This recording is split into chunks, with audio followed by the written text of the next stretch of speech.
Quiero felicitar al Instituto, al INSE por sus 57 años.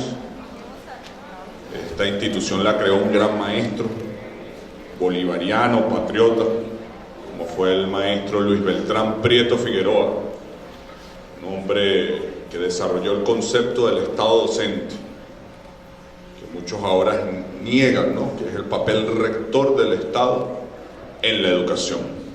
Es un gran debate que está permanentemente ahí.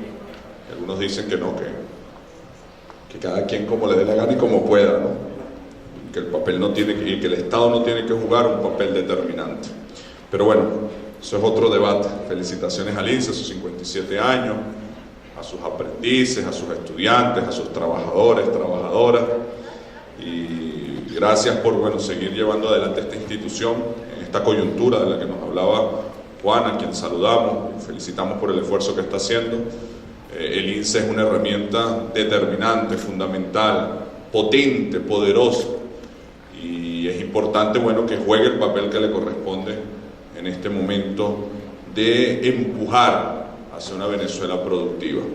Igualmente quiero saludar especialmente a la compañera Raiza Lanz, de la Juventud de Tupamaro, quien es diputada de la Asamblea Nacional por el Estado Bolívar, suplente, mi suplente. Vamos a tener que hacer un enrosque un rato para que tú te vayas para allá. Bueno, yo creo, muchachos, muchachas, primero que para hacer un análisis de la lucha venezolana hay que tener la mirada larga, porque esta es una lucha que viene de lejos. En estos valles de Caracas donde estábamos, vivían nuestras comunidades indígenas, vivían en paz, vivían tranquilas. Habían lagunas de agua en casi toda Caracas, no tenían que estar bombeando el agua desde el sur y gastando energía. Era un valle productivo donde se sembraba todo lo que comían y vivían en equilibrio con la naturaleza, en equilibrio con ellos mismos. Igualmente en el Valle de Aragua, igualmente en torno al lago de Maracaibo, en nuestros Andes, vivía una comunidad y comía y vivía y se desarrollaba y no estaba en conflicto con otra comunidad y tenía su propio sistema de salud, su propio sistema de organización política, había una dinámica política. Pero llegaron unos señores, unos barcos, ellos creyendo que estaban descubriendo el mundo, como si ya nosotros no sabíamos que existíamos, y con una mano en una espada y la otra en la cruz, mataron a 80 millones de indígenas en esta América. 80 millones de indígenas. Pero adicionalmente con eso, fueron a África y esclavizaron a nuestros abuelos. Nuestros abuelos no eran esclavos, nuestros abuelos eran humanos que fueron esclavizados, que es distinto. Ellos no nacieron esclavos, ellos eran seres humanos que tenían su vida normal en África, con su sistema de organización, con su vida política, y fueron bajo la fuerza apresados, traídos para acá y esclavizados. ¿Eso fue en paz? No, eso generó una lucha, una resistencia. Guaycaipuro luchó y resistió durante años, y con él muchos caciques. José Leonardo resistió y luchó, y con él muchos cimarrones. Y luego surgieron de esa mezcla hermosa de la que llamaba Bolívar. Bolívar decía que nuestros americanos éramos la raza perfecta, porque éramos la mezcla de los 3 continentes. Y de ahí también surgió una lucha contra un sistema que nos parecía injusto, desigual, inviable. Y ahí estuvo Bolívar y estuvo Sucre, y con él miles de libertadores. Por lo tanto, cuando nosotros nos preguntamos como juventud, John, ¿quiénes somos nosotros? Tenemos que tener la mirada larga, para entendernos, para comprendernos, para saber lo que somos, cuál es el papel que nos toca jugar. No lo podemos comprender simplemente analizando la coyuntura. Si hay cola, si hay desabastecimiento, eso hay que analizarlo. Pero eso no se puede dejar de analizar en el contexto histórico del cual somos, porque todo lo que somos es producto de ese acumulado de luchas. No entender qué es el pueblo, no entender la historia de Venezuela es no entender al pueblo de Venezuela hoy. Porque algunos creen que con alguna dificultad desapareciendo algunos productos, trancando algunas fuentes de financiamiento, generando algún malestar en la sociedad, este pueblo se va a rendir. Y resulta que este pueblo es lo que es por su historia. Y cuando revisas su historia, este es un pueblo que jamás se rinde. Nosotros fuimos colonia durante 3 siglos y durante esos 3 siglos no dejamos de luchar. 3 siglos después nos liberamos, pero no hubo un momento en el que dijésemos, está bien, nos rendimos, somos colonia pues eternamente y somos esclavos, seríamos esclavos todavía. No, fueron 3 siglos de batalla, de lucha. Y en los momentos o en la época de esa lucha donde se considera el momento libertario, tampoco fue que un día nos paramos y decidimos, ya, basta, a partir de hoy somos libres. Desde ese discurso inaugural por estas calles de Caracas, cuando Bolívar tenía una edad parecida a la de ustedes, y dijo, 300 años de calma no basta, pongamos sin temor la piedra fundamental de nuestra libertad. A partir de ahí, fueron años también de lucha. Se creó la Primera República y cayó la Primera República. Y Bolívar fue apresado y expulsado de Venezuela, y sus bienes congelados, y su familia perseguida. ¿Y qué hizo Bolívar en ese momento? Se rindió. Dijo, ya, yo no aguanto, esto es muy difícil. No, esto no es para mí. La batalla es muy compleja, murieron muchos compañeros, perdí todo materialmente, me rindo. No, Bolívar repensó, analizó las causas de la derrota y se metió por los ríos de lo que hoy conocemos por Colombia y se vino como un rayo por los Andes, por los llanos, hasta llegar a Caracas en la campaña Admirable. Reorganizó su ejército y entró de nuevo victorioso. Y empezó a batallar y se le levantó Boves, con negros, con indios, con afrodescendientes, con el pueblo, detrás de Boves y en contra de Bolívar. Y volvió a perder, no fue fácil. Cuando perdió se arrinconó aquí en el centro del país y tuvo que sacar a todos los caraqueños en lo que llaman la migración a Oriente. Como si ustedes desde Caracas se fuesen caminando por la autopista, esa es la Gran Mariscal de Ayacucho, sí, la autopista que va para Oriente. Imagínense irse caminando por allá 20.000 personas, pero sin carretera, sin Twitter, sin Blackberry, sin teléfono, sin electricidad. No está fácil, ¿verdad? Por ahí se fue caminando. Cuando llegó allá a Oriente estaba en debate si Bolívar era el líder o no era el líder. Estaban acabados los ejércitos. Esa Segunda República, Juan, es derrotada fundamentalmente por 2 cosas. Primero, porque nuestros libertadores se desconectaron de las causas del pueblo. No estaban planteando la libertad de los esclavos, la igualdad para los indios. Y entonces hay una moraleja que hay que reflexionar de la causa de la caída de la Segunda República. No es posible una revolución si no es con su pueblo. No es posible una revolución si no es con los humildes. No es posible una revolución si no es para las mayorías. Eso lo reflexiona Bolívar después en la Carta de Jamaica. Pero la segunda causa es que producto de la campaña Admirable, que fue fugaz, que no dejó retaguardia, no teníamos control de los llanos ni de la Guayana, que era donde se producía en ese momento el alimento, y producto de las misiones capuchinas, la carne y los cueros. Es decir, la logística la habíamos perdido y el ejército se quedó sin pueblo y sin logística. ¿Habrá algo que aprender de esa historia en el resultado electoral del 6 de diciembre? ¿Nos habremos desconectado por alguna razón, por prepotencia, por errores, por comodidad de estar 16, 17 años en el poder? ¿Nos habremos desconectado de nuestro pueblo? ¿Habrá parte del pueblo que no nos acompañó, que estaba detrás de Boves, detrás de su propio verdugo? ¿Habrá algún tema en la logística, en el funcionamiento de las empresas, que en esa campaña fugaz que dimos en las misiones, por la alfabetización, por las viviendas, no nos dimos cuenta de la logística? ¿Habrá alguna lección en la historia?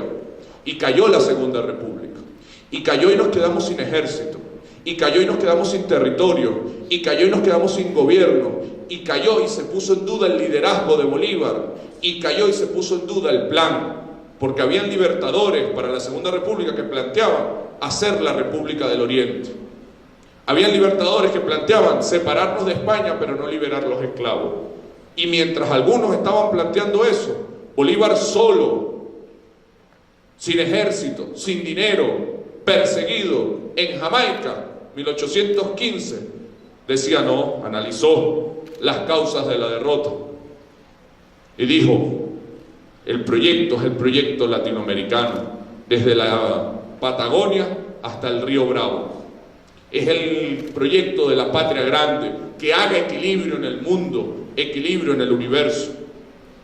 Y fue para Haití y ahí planteó: no es posible este proyecto sin los humildes, sin los negros, sin los indios. No se rindió nuevamente Bolívar. Lo que hizo fue reflexionar las causas de la circunstancia en la que estaba, reorganizar su ejército, y vuelve a entrar la expedición, la primera y la segunda de los Cayos, y va a parar allá en Bolívar. Y reorganizan el ejército, esta vez sí, un ejército del pueblo, con indios, con negros, con pata en el suelo, en alpargata, con los cimarrones que cruzaban el río Orinoco y se escapaban de las fincas llaneras para ser libres y captar los caballos que se escapaban, lo que llamaban los caballos cimarrones, que se escapaban de la finca de los capuchinos. Y con eso reorganiza el ejército en 1816 y se prepara para la batalla de 1817. El año que viene vamos a cumplir 200 años de la batalla de San Félix. Y vencemos en San Félix, y ahí no para la batalla. Ahí no para la batalla. Luego de vencer en San Félix se prepara para cruzar los Andes. Hay que echarle pichón para irse desde Bolívar hasta los Andes en burro y en alpargata con ruana. Seguramente si hoy estuviese Bolívar aquí nos dice a nosotros: miren, vamos a echarle pichón con unas botas de montaña, con una chaqueta impermeable, con un buen carro 4x4, cruzar los Andes desde Bolívar hasta Colombia. Todos nos iríamos, pero más de uno pensaría: estamos locos de perinola. Es una locura. Bueno, imagínense hace 200 años, sin internet, sin GPS, sin teléfono, sin botas de montaña, sin chaquetas impermeables, cruzar los Andes en alpargatas, en burro, sin medicina, sin inyecciones. Y eso hizo Bolívar para crear la Tercera República. Y cruzaron los Andes. Páez, que es uno de los guerreros indiscutiblemente más bravos que hemos tenido, digo: no, Bolívar, yo no te acompaño, aquí te dejo parte de mi ejército. Yo soy del llano, yo me quedo aquí, para que ustedes vean la magnitud. Cuando cruzaron, tenían planificado llegar a una finca de un patriota, y bueno, cambiar los caballos, cambiarse de ropa, comer, y los españoles se adelantaron y mataron a toda la familia, y llegaron cansados, y no tenían cómo recuperar energía, y no podías devolverte, no había energía para devolverse, y les tocó pelear así. Y en algún momento de la batalla la cosa se pone difícil y Bolívar plantea: bueno, parece que estamos perdiendo a su Estado Mayor. Y un hombre que ayer murió, un día como ayer murió, 23 de agosto, llamado Rondón, que peleó en la pelea de Huelbancara. Seguramente ustedes han visto la película de 300, ¿verdad? De 300 hombres griegos que defendieron contra la invasión. Bueno, en Huelbancara eran 150 hombres que iban luchando y le dieron vuelta y vencieron. El cruce de los Andes es mucho más imponente que la batalla de 300. Y cuando llegan ahí y Bolívar le plantea: mira, estamos perdiendo, este hombre le dice: Bolívar, ¿por qué tú dices que estamos perdiendo? Y dice: no ves, tenemos el ejército agotado, estamos cansados, deshidratados, no podemos pasar la barrera española. Y ese hombre le dice: no puedes decir que estamos perdiendo si Rondón, se llama el compañero, todavía no ha peleado. Y se para de la reunión y le dicen: los valientes que me sigan. Y agarra una lanza y se va como un loco contra la resistencia española, lanza en mano, y rompe la resistencia española, y por ahí pasa el ejército libertador y vence en Junín, en Ayacucho, en Carabobo, y va a Angostura y crea la Gran Colombia, y luego se va al Congreso de Panamá. ¿Qué quiero decir con esto, compañeros? Estamos en una situación difícil, Juan. Nadie lo puede dudar. Nadie puede dudar que la derrota del 6 de diciembre nos pone en una situación difícil. Nadie puede dudar que la muerte del comandante Chávez nos pone en una situación difícil. Nadie puede dudar que el bajón del ingreso petrolero, en Venezuela entraban 3.500 millones de dólares mensuales, hoy entran 100. Eso nos pone en una situación difícil. Yo insisto en el ejemplo, es como si en nuestras casas, que entra un ingreso de 30.000 bolívares mensuales, al mes siguiente entren 1.000. ¿Tendremos ese mes dificultad para acceder al alimento, a la medicina? Claro. ¿Se molestará alguien en la casa por esa situación? Claro. Ahora, ¿qué hacemos como familia? ¿Nos ponemos a pelear, a discutir, o nos abrazamos, nos protegemos, nos queremos y nos ponemos a trabajar y a producir para sacar la familia adelante? Esas son las dos opciones que tenemos. ¿Y qué nos toca a los bolivarianos? ¿Qué nos toca a los chavistas? Mirar largo y ver nuestra historia. Y hacer lo que hemos hecho siempre los bolivarianos y los chavistas. Como lo hizo Huaycaipuro, como lo hizo José Leonardo, como lo hizo Bolívar, como lo hizo Sucre, como lo hizo Zamora, como lo hizo nuestra juventud de los 60, que se fue para la montaña en dificultades mucho más complejas que las nuestras, como lo hizo nuestro pueblo en los 80, los 90, que le tocó luchar contra el neoliberalismo, contra el Estado mínimo, contra la población flotante, contra los bachilleres sin cupo, contra la ley de vagos y maleantes, en condiciones más complejas que esta. ¿Qué nos toca hacer? Lo mismo que hemos hecho siempre durante más de 500 años de historia: crecernos ante las dificultades, cruzar los Andes en alpargata y vencer cualquier dificultad que se nos presente. Pero para nosotros, para las bolivarianas y los bolivarianos, rendirnos jamás es una opción. Jamás es una opción. Por eso yo insisto que la oposición venezolana, que los Estados Unidos de Norteamérica, su gobierno, su imperio, no su pueblo, se equivocan con la táctica que están utilizando. Es un error lo que ellos plantean de no estudiar la historia, de no discutir de historia, porque al hacer eso cometen el error de calcular mal la fuerza que nosotros representamos.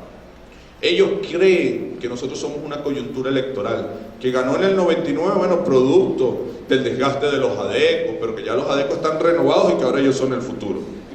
Vamos, ellos es el futuro. Ellos creen eso, de verdad lo creen. Nosotros no somos una coyuntura electoral. Nosotros somos una fuerza histórica que recoge las luchas libertarias de nuestros caciques, de nuestros cimarrones, de nuestros libertadores, de nuestros guerrilleros, de nuestro poder popular. Lo que sí es importante, si nos reconocemos como fuerza histórica, es que comprendamos que las fuerzas históricas, así como tienen que tener una mirada larga hacia el pasado, hacia la historia, tienen que tener una mirada larga hacia el futuro.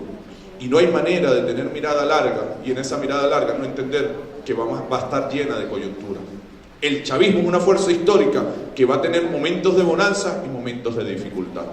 No aspiremos que el recorrido a construir una patria digna, soberana, productiva, sea un camino que siempre va a ser de facilidad. No lo va a ser.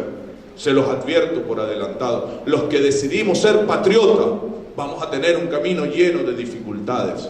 Esta es simplemente una dificultad más, que nos creceremos, que la superaremos, que la venceremos y mañana nos encontraremos otra dificultad, cualquiera que sea, nos las vamos a encontrar y la vamos a superar. Entonces comprendamos eso como algo natural. La construcción de una patria es un camino de dificultades. Es los Andes. Ahora nosotros decidimos cruzar los Andes.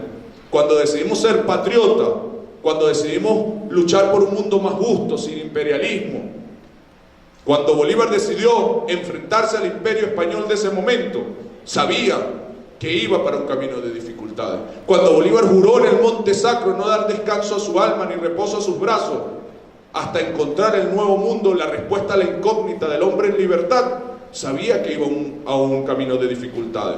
Cuando nosotros decidimos asumir la causa bolivariana, la causa chavista, que es exactamente lo mismo, estamos asumiendo un camino de dificultades. Ahora es el único camino a la gloria, compañeras y compañeros. Es el único camino a la justicia, es el único camino a la igualdad. Sí, estamos en tiempos difíciles. Ahora, también es cierto que no estamos en tiempos difíciles en un desierto, porque no es lo mismo que tú digas, no, que yo soy un país petrolero y en toda Venezuela hay un desierto y abajo solamente hay petróleo y bajaron los precios del petróleo. Cónchale, es difícil, ¿verdad? ¿Qué más puedes hacer? Será transformar la arena en algo, porque algo tienes que hacer. No, nos bajó los precios del petróleo, de la principal reserva petrolera del planeta, en un país que, modestia aparte, pero también verdad, y tenemos que tener conciencia de ello para saberlo defender, no solamente es la principal reserva petrolera, es de las 10 mejores reservas de oro, de diamante, de coltán, de bauxita, de níquel.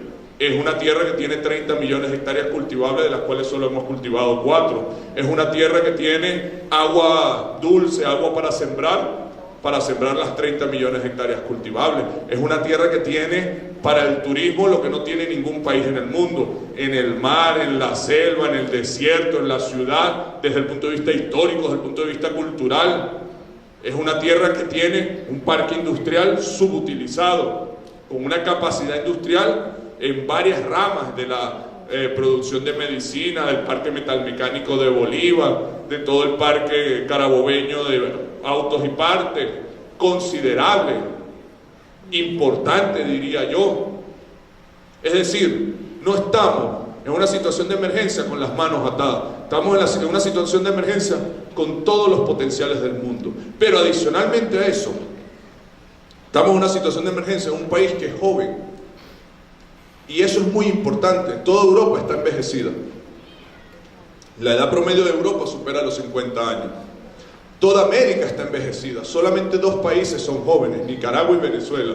Nicaragua por la guerra de los contras y Venezuela por la guerra federal que cambió el comportamiento demográfico.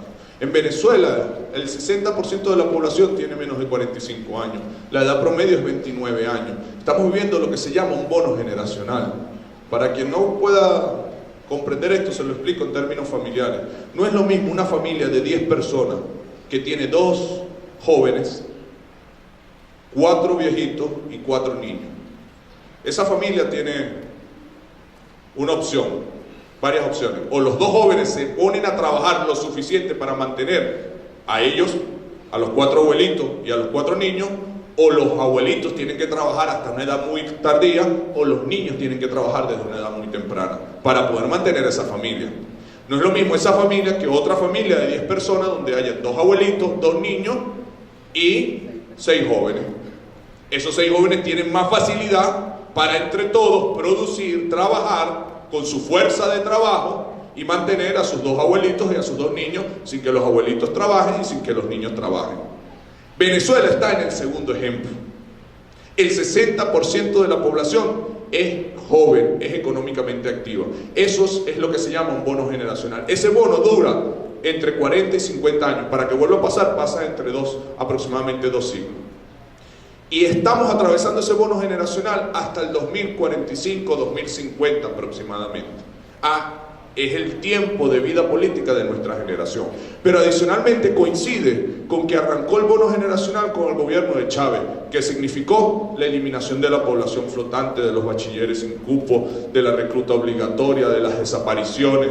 Esta generación, compañeros, es la generación más formada en 200 años de historia republicana. Es decir, sí, tenemos dificultad y vamos a tener varias en nuestra vida, pero no hay ninguna razón, absolutamente ninguna razón, para que al final de nuestras vidas nosotros no entreguemos a las próximas generaciones un país donde todas y todos vivamos con dignidad, un país soberano, un país productivo. No hay ninguna razón para que nosotros no hagamos realidad el proyecto de Bolívar, más allá de que nosotros decidamos no hacerlo.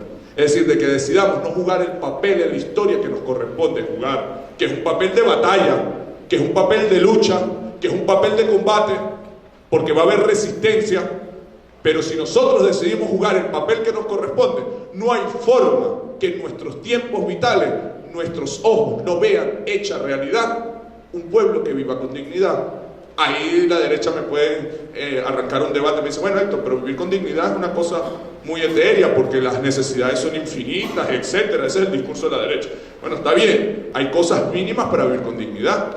No vive con dignidad el que no tiene una casa digna, el que no tiene acceso a una alimentación, el que no tiene un sistema de educación pública gratuito y de calidad, el que no tiene un sistema de salud. Y eso son cosas que desde nuestra perspectiva son papel del Estado. Entonces entramos en una discusión teórica. ¿Cuál es el papel del Estado en la sociedad y en la economía? Para la derecha, para la oposición, el Estado no debe participar. La lógica debe ser sálvese quien pueda. Terminan justificando en que el Estado es ineficiente, es incapaz, no puede gerenciar, y entonces hay que privatizar. ¿Y quién va a estudiar? El que pueda pagar una educación privada. ¿Quién va a tener salud? El que pueda pagar una clínica privada. ¿Quién va a tener vivienda? El que pueda tener la plata para pagar una vivienda al precio del mercado. ¿Quién va a comer? El que pueda pagar cualquier precio, no los precios de Mercal, de Pedeval. Es la batalla de las ideas. ¿Podemos criticarnos nosotros en cómo administramos las cosas? Sí, tenemos que hacerlo. Tenemos que lograr que el Estado sea cada vez más eficiente, más eficaz. Es a los pueblos al que le interesa un Estado eficiente. A quien controla los poderes fácticos, quien tiene dinero, no le interesa que la escuela pública funcione. No le interesa que el hospital, el CDI, el barrio adentro funcione. No le interesa que el Mercal funcione, porque ellos tienen cómo solucionar su problema. Hay universidades públicas, no me importa, porque mis hijos yo los meto en una universidad privada. A los pueblos es que nos interesa que el Estado funcione. Entonces entra el debate, no es que el Estado es muy grande, no, el Estado es muy pequeño. ¿Puede ser más eficiente? Sí, pero ustedes quieren o no quieren un policía a cada esquina que les cuide la vida a sus hijos. ¿Quieren o no quieren un CDI cerca de su comunidad? ¿Quieren o no quieren una escuela a tiempo completo? Bueno, esos son más médicos, más policías, más enfermeras, más maestros. Es un Estado más grande. ¿Tiene que ser más eficiente? Sí, pero tiene que ser grande para que yo pueda, yo hablo del pueblo, ejercer mis derechos como ciudadano. Porque no es suficiente con que la Constitución plasme el derecho. Tiene que haber un Estado capaz de prestar el servicio para que yo pueda ejercer el derecho. Ustedes están estudiando el INSE porque el INSE existe, porque crece, porque tiene una planta profesional, porque tiene una infraestructura, porque tiene un presupuesto. Entonces son debates, compañeros, que en estos momentos de emergencia la derecha logra calar. Vieron que el Estado no lo puede hacer. Es mejor que lo frenemos, es mejor que privaticemos. Pero cuando tienes la mirada larga hacia el futuro, dices, no, ya va. No es un problema de que el Estado no lo haga, que el Estado lo tiene que hacer mejor. Asumamos el reto de hacerlo mejor, hacerlo más eficiente, más eficaz. Pero hay una barra que nos diferencia entre quienes creen en el Estado mínimo, el Estado chiquito, el Estado policía, que su única función es reprimir las exigencias de un pueblo, y quienes creemos en el Estado social de derecho y de justicia, que es un Estado que presta los servicios para que los ciudadanos podamos vivir en condiciones de justicia, de igualdad. Esa es la gran batalla teórica, conceptual. Les digo, muchachos, muchachas, hay que tener una mirada larga hacia el futuro. Yo les pido que este esfuerzo que están haciendo en el marco del Congreso de la Patria o en su formación técnica, académica, se vea también para resolver la coyuntura, para sembrar los millones de árboles, instalar las fábricas que no hemos instalado, producir las cosas que tenemos que producir, porque hay que salir de la coyuntura, hay que cruzar los Andes. Pero también les pido, no pierdan la mirada larga. ¿Cómo se imaginan ustedes la Venezuela del 2050, cuando Francisco de Miranda esté cumpliendo 300 años? Imagínensela, suéñenla, piénsenla. Piénsenla para que hagan lo que les corresponde hacer para que esa Venezuela sea verdad, porque esa Venezuela no les va a caer del cielo. Yo les pregunto, imagínense que cuando Bolívar murió no lo hubiésemos traicionado, sino que lo hubiésemos hecho caso, y en vez de andar divididos, las naciones centroamericanas, las del sur y las de la Gran Colombia, cada quien separada, hubiésemos sido leal, y la patria hubiese sido una sola desde el México original hasta Argentina. ¿Qué seríamos hoy? ¿Qué seríamos económicamente? ¿Qué seríamos deportivamente? ¿Qué seríamos militarmente? Pero hoy más allá, ¿qué sería el mundo? Porque indiscutiblemente nosotros seríamos la potencia y no hubiésemos utilizado nuestra potencia como la utilizó Europa y como hoy la utiliza Estados Unidos. El mundo sería otro, sería un mundo más justo, sería un mundo con menos miseria, con menos desigualdad. El mundo no es lo que es porque los que siguieron a Bolívar no tuvieron la grandeza suficiente, no tuvieron hambre de gloria suficiente. Fue una chiquita, de mi pedacito, de mi partecita, de mi egoísmo. Y por eso Páez, Flores, Santander traicionaron, no a Bolívar, sino traicionaron a sí mismos, le tuvieron miedo a la grandeza. No tengamos nosotros, y esto no lo digo para que nos lamentamos, ay vale, no hicimos lo que teníamos que hacer. Esto lo digo para que en consecuencia pensemos, bueno, ¿qué será de la patria en los próximos 30, 40, 50, 100 años? Si hoy esta generación hace lo que le corresponde hacer y no le tiene miedo a la grandeza. ¿Puede este país aspirar en el 2050 a que todas las familias vivan en una casa digna. ¿Puede este país aspirar que en el 2050 la población esté equilibrada en el territorio? Hoy el 80% de la población vive en el eje norte costero. En el eje llanero vive el 14% y en el eje Orinoco Apure vive el 6%. ¿Por qué eso es así? ¿Se lo han preguntado alguna vez? Los griegos decían que las ciudades deben construirse cerca donde hay agua dulce, tierra fértil. Parece que el agua dulce, la tierra fértil, y hoy diríamos, y el oro, el diamante, la bauxita, el coltán, el petróleo están al margen norte o al margen sur del río Orinoco. Ahí debería vivir en consecuencia el 80% de nuestra población. Porque si eso es lo racional, si eso es lo lógico, el 80% de la población vive en el margen del eje norte costero, donde además hay dos fallas tectónicas, la de los Andes y la de Cariaco, que deberían temblar cada 40 años. Y que si tiemblan fuerte pudiéramos quedarnos sin infraestructura hospitalaria, de salud. Pero si además nos aplican una de la de Libia, que es una invasión aérea en el eje Orinoco-Apure, y se quedan con la faja petrolífera, con el arco minero, con el agua dulce, con el 70% de energía eléctrica, el 80% de la población no vio la guerra, por lo tanto no la defendió. Y nos quedamos absolutamente sin nada. ¿Eso tiene alguna racionalidad política? No. Pero hace 500 años, gracias a Dios, aquí no consiguieron oro y plata, sino la que la consiguieron por el Potosí. Pero el Potosí era muy lejos para andar en barco sin motor. Entonces necesitaban llegar a Venezuela, que les queda ras con España, cargar los barcos de alimentos, por lo tanto necesitaban las ciudades en las costas, y con los barcos cargados de alimentos bajar hasta Bolivia, Perú, sacar plata, sacar oro. Galeano dice que sacaron tanta plata del Potosí que se puede hacer un puente de ida y vuelta desde Bolivia hasta Madrid. Hay algunos que dicen que no consideremos eso como un robo, como una estafa, sino como el primer préstamo del Banco Mundial, que nos paguen con el mismo interés que cobra el Banco Mundial, el Fondo Monetario, América Latina, y le paguen a África lo que le quitaron, invirtamos eso en universidades, en tecnología, y después digamos a ver si es verdad que ellos son mejores que nosotros, o simplemente que nos robaron durante 200, 300 años. Y uno se preguntará, Héctor, ¿y 500 años después por qué seguimos viviendo allá? Bueno, pues 500 años después al imperio del momento le interesa llegar sus barcos a la costa, llenarlos de petróleo y devolverse. Llegó el momento en que nosotros decidamos qué hacemos con nuestra tierra y no lo decida un tercero. Pero para eso hay que tener mucha conciencia política, mucho estudio, mucha formación, mucha capacidad técnica, mucha capacidad política, mucha organización social. Para eso hay que tener poder, y el poder no son los cargos, muchachos. El poder, ¿qué es el poder? ¿Ustedes se han preguntado qué es el poder? El poder es la capacidad de hacer. ¿Yo puedo caminar? Depende, si tengo las piernas, si tengo los músculos, si tengo el cerebro funcionando para dar las instrucciones. No, pero es que yo quiero caminar, sí, está bien, pero con el querer tienes que tener todo lo demás. Nos viven diciendo, no, el querer es poder. No. El querer es importante, pero no es suficiente. Entonces, si nosotros queremos hacer una patria, necesitamos el poder para hacerla. No es suficiente querer hacerla. No es suficiente querer tener una patria. No es suficiente querer equilibrar a la población en el territorio. No es suficiente querer que todo el mundo viva en una vivienda digna. No es suficiente querer desarrollar todo el potencial productivo.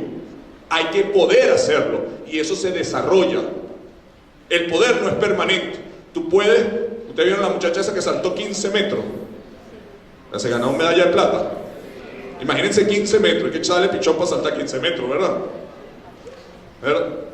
Ustedes pueden querer saltar los 15 metros, pueden. Pero si ustedes se ponen a entrenar y aprenden la técnica y se disciplinan y tienen una dieta, pudieran llegar a saltar los 15 metros.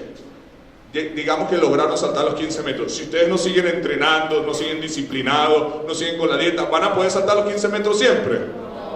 Entonces lo que no podamos hoy no quiere decir que mañana no lo podremos. A lo mejor cuando ustedes empiezan en el INSE no pueden hacer algo para lo cual técnicamente no están formados, pero si estudian, si van a sus clases, si se forman, al salir deberían poder hacerlo. En los dos momentos puede ser que quieran, pero no pueden hacerlo. Es decir, poder para la patria es una generación consciente de lo que quiere y con las capacidades técnicas y políticas para hacerlo. Y en eso andamos, muchachos. Pero es importante que cada quien tenga conciencia, porque si creemos que el estudio es solamente para yo poder comprarme una casa, comprarme un carro, un buen teléfono, irme de vacaciones, hasta ahí va a llegar. Ahora, si lo que decimos, no, yo me estoy formando para hacer una patria, para hacer el proyecto de Bolívar, para hacer una patria productiva, para hacer una patria donde todos vivamos con dignidad, entonces lo que hago para eso es distinto. La dimensión es distinta y es cuando vuelvo al inicio de mis palabras, la mirada larga. Venimos de lejos y vamos lejos. Así que prepárense, porque esta marcha va a ser larga. Esta marcha no termina hasta que todos vivamos con dignidad. Esta marcha no termina hasta que todos seamos, hasta que vivamos con soberanía, con seguridad. Esta marcha no termina, Juan, Wilton, hasta que logremos levantar todo el potencial productivo de esta patria. Nosotros no somos más que los demás, pero tampoco somos menos. Háganse una evaluación. Piensen en lo que tienen puesto o lo que tienen en su casa. ¿Qué de lo que hay ahí lo hicieron manos venezolanas? La secadora esa de pelo que usan ustedes la hizo manos venezolanas. La nevera, la cocina, la licuadora, el televisor, el teléfono, los zapatos, el pantalón, la camisa, la gorra, los lentes. ¿Qué lo hizo? ¿Qué porcentaje de lo que usamos lo hacen manos venezolanas? Porque quien lo hizo es más capaz que nosotros. Tiene 2 cerebros, 3 narices, 4 corazones. ¿No? Son seres humanos igualitos que nosotros. ¿Y por qué ellos pueden y nosotros no? Ese es nuestro reto. Desarrollar todo nuestro poder, todo nuestro potencial. Y yo estoy convencido de que nosotros somos capaces de lograrlo. Yo estoy convencido de que nosotros somos capaces de lograr hacer la patria que soñamos. Pero depende de nosotros. Así que yo les agradezco mucho este espacio y los invito a mirar largo hacia nuestra historia, pero sobre todo hacia nuestro futuro. Los invito a soñar la Venezuela del 2050, pero más que soñarla, las invito a que la hagamos juntos, a que hagamos realidad el proyecto de Bolívar. Un abrazo para todas y todos.